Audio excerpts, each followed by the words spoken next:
Today we're diving into a manufacturing story where the margin for error is, well, it's practically zero. We're talking about a project where success is measured in a few thousandths of a millimeter, and believe me, the stakes could not be any higher.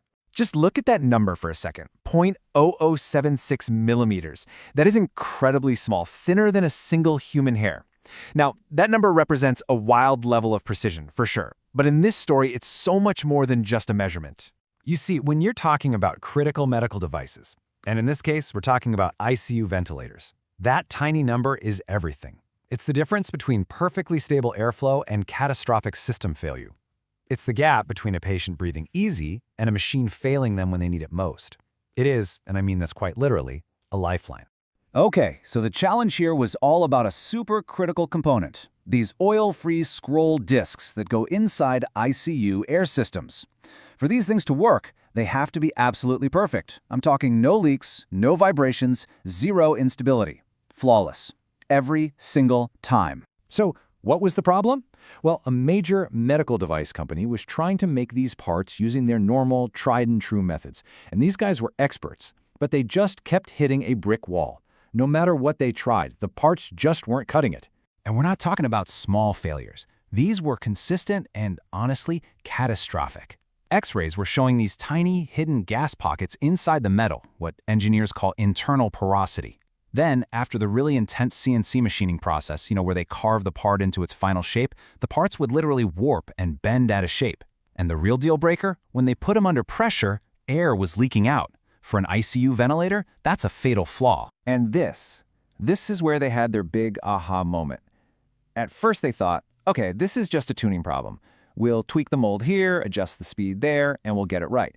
But they finally had to face a hard truth. Their entire approach was wrong.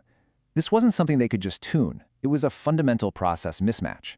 The way they were doing it was never, ever going to work. So that realization led to a whole new philosophy.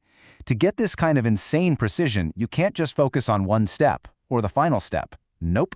You have to build and perfect the entire system from the ground up. And this quote right here, this became the core idea that unlocked the whole problem.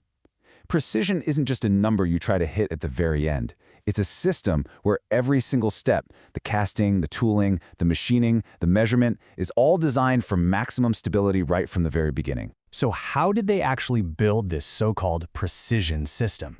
Well, they broke the solution down into 3 main stages, and each one was totally interconnected, building on the success of one before it. Okay, so here's the game plan. The system kicked off with creating a perfect foundation using this really advanced vacuum casting. From there, it went to an incredibly controlled machining environment to do the fine carving.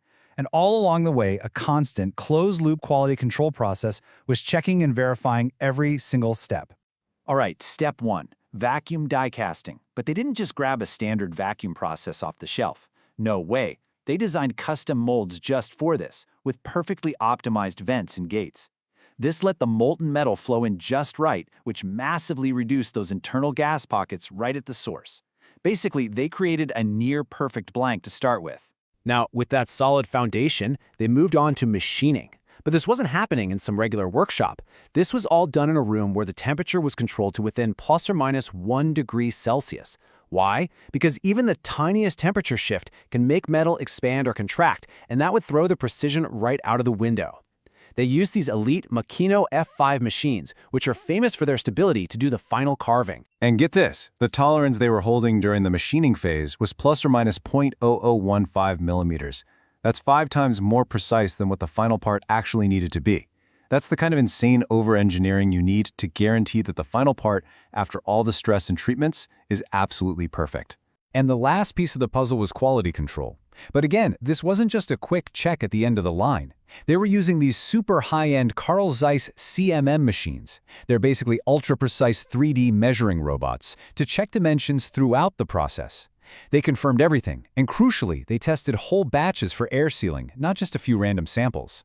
It was this constant feedback loop, making sure quality was literally built into the part.